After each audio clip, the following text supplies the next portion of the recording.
25শে বৈশাখ কবিগুরু রবীন্দ্রনাথ ঠাকুরের জন্মজয়ন্তী উপলক্ষে আনন্দনগরে দুদিনব্যাপী মেলার আয়োজন। বিশ্বকবি রবীন্দ্রনাথ ঠাকুরের 164তম জন্ম জয়ন্তী উপলক্ষে আনন্দনগরে ক্ষুদ্র ব্যবসায়ী এবং পঞ্চায়েত বোর্ডের যৌথ উদ্যোগে 2 দিনব্যাপী মেলার আয়োজন করা হয়েছে। আজ সকালে 7 ঘটিকার সময় রবীন্দ্রনাথের প্রতিকৃতিতে ফুল মালা পুষ্প দিয়ে শ্রদ্ধাঞ্জলির মাধ্যমে মেলার শুভ উদ্বোধন করেন গ্রাম প্রধান। বিকেল থেকে শুরু হয় জাঁকজমক মেলার অনুষ্ঠান। দোকানিরা বিভিন্ন পসরা সাজিয়ে বসে আছে বেচাকেনা বিক্রি করার জন্য। বিশিষ্ট সমাজসেবক মোহাম্মদ জুয়েল, ইসাক মিয়া, আব্দুল হক, সেলিম কাজী সহ অন্যান্যরা উপস্থিত ছিলেন। এদিন বিশিষ্ট সমাজসেবকরা ওনাদের প্রতিক্রিয়া জাতি ধর্ম বর্ণ নির্বিশেষে সকলের উপস্থিতিতে আনন্দনগরে মেলা প্রাণবন্ত খুশির জোয়ার এনে দিয়েছে। এই মেলায় বক্সনগর বিধানসভার বিধায়ক তোফাজ্জল হোসেন মেলায় খোঁজখবর নিয়েছে এবং মেলায় অংশগ্রহণ করেছিলেন।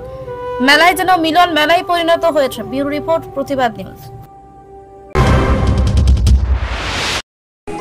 25শে বৈশাখ কবিগুরু রবীন্দ্রনাথের জন্মজয়ন্তী উপলক্ষে আমরা বিগত 10 বছর ধরে আনন্দনগর হসপিটাল ভবনে আমরা একদিন, কোনো বছর 2 দিন আমরা মেলা করতে যাচ্ছি।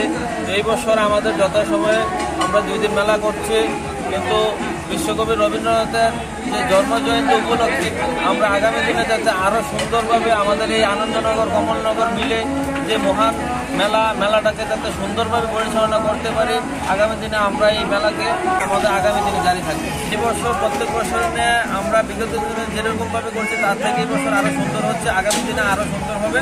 আপনাদের দোয়া এবং আশীর্বাদ।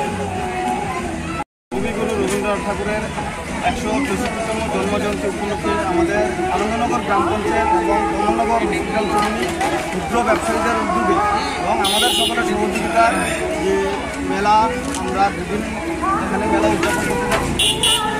আমাদের এই মেলাতে পাহাড়ি বাঙালি সর্ব অংশের মানুষের মিলন মেলা, মানুষের যে মনের মধ্যে আনন্দ উৎসাহের মধ্যে দিয়ে আমরা মেলাকে উদযাপন করতে আসি। আবার আমাদের জনপ্রিয় এমএলএ সাহেবও আজকে আমাদের এই মেলাকে ভিজিট করেছেন।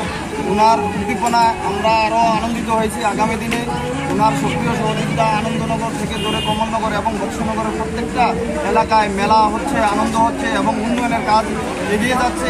তাই আমি আশা করি আমাদের এই এমএলএ সাহেবের অনুপ্রেরণায় এই বক্সনগর নয়, ত্রিপুরা রাজ্যের অনেক জায়গায় ওনাকে অনুপ্রেরণা করে উন্নয়নের কাজ এবং এইসব আনন্দ উপভোগ করার জন্য যে মেলা, সমুদ্রিক মেলা, সেগুলি এগিয়ে যাচ্ছে।